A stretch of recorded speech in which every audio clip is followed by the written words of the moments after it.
बड़ी खबर यह है कि मिडिल ईस्ट में ईरान ने हमले तेज कर दिए हैं।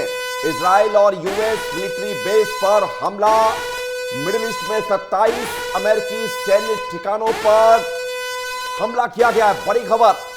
और लगातार मिडिल ईस्ट में स्थिति अब कंट्रोल से बाहर होते हुए नजर आ रही है, क्योंकि इजराइल और यूएस के मिलिट्री बेस पर अब ईरान ने अटैक करना शुरू कर दिया है। लेकिन ये सैन्य ठिकानों पर हमला, ये तो पहले से प्रिपेयर होते हैं तोमर साहब कि अगर हम किसी देश पर अटैक कर रहे हैं तो वो हमारे उन हिस्सों पर अटैक करेगा जो उसके सबसे ज्यादा नजदीक रहेगा, जो हमारे सैन्य बेस्ड हो गया। अमेरिका तो इसके लिए प्रिपेयर्ड होगा।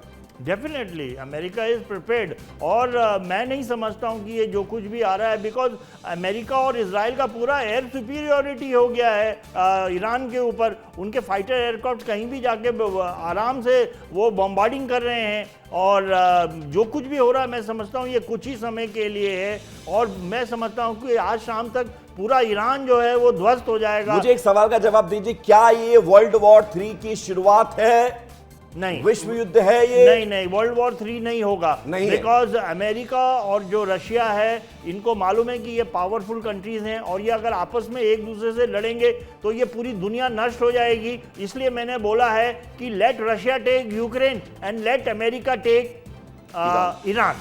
तो ये मैंने पहले फॉर्मूला दिया था, तो इससे पूरे दुनिया में वर्ल्ड पीस हो जाएगी। And we are nowhere near third world war. Third world war नहीं होगा। और ये जो पावरफुल कंट्रीज हैं ये खुद नहीं लड़ेंगे, ये कमजोर कंट्रीज को एक दूसरे से लड़ाते हैं। तो ये हमको समझना है। अभी की जो स्थिति है तोमर साहब, हम देख रहे हैं दुनिया में, अगर ये उथल पुथल मची हुई है कि रूस यूक्रेन से युद्ध की जो शुरुआत हुई, उसके बाद इजराइल हमास, उसके बाद हम देख रहे हैं भारत के पड़ोसी मुल्क अफगानिस्तान पाकिस्तान में तनाव, फिर अमेरिका ईरान इजराइल के बीच ये सब चीजें दिखाई दे रही है। इसका इम्पैक्ट तो होगा, डेफिनेटली होगा। लेकिन बड़ी बात यह है कि अस्थिरता पूरे दुनिया में होती जा रही है, और भारत की तरफ एक बहुत बड़ी उम्मीद लगाकर पूरी दुनिया भी देख रही है कि भारत ही है जो शांति का पैगाम और शांति स्थापित कर सकता है।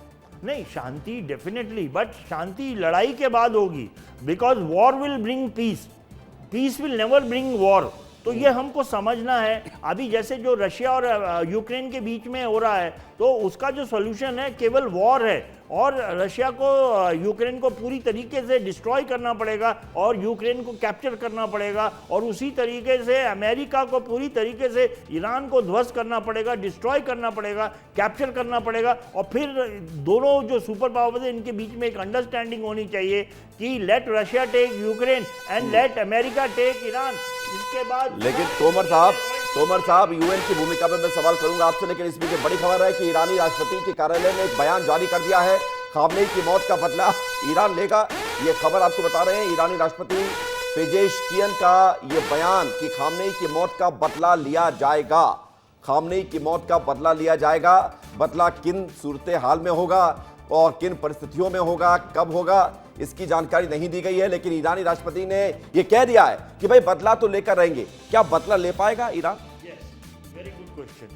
देखिए, जो सेंट्रीफ्यूज प्लांट थे ईरान में जिसको कि B-2 बॉम्बर्स ने डिस्ट्रॉय किया था, सेंट्रीफ्यूज प्लांट जो है वो इनरिच्ड यूरेनियम बनाता है, which is a raw material for the atom bomb. लेकिन जिस टाइम ये सेंट्रीफ्यूज प्लांट के ऊपर अटैक हुआ था, जो हम लोगों का मानना है और जो समझना है, उस समय तक ईरान 60-70% तक ही यूरेनियम को इनरिच कर पाता है। इससे आप एटम बम नहीं बना सकते हैं। और वो जो यूरेनियम है 60-70% इनरिच यूरेनियम 600 kg, वो अभी ईरान की आर्मी के पास है।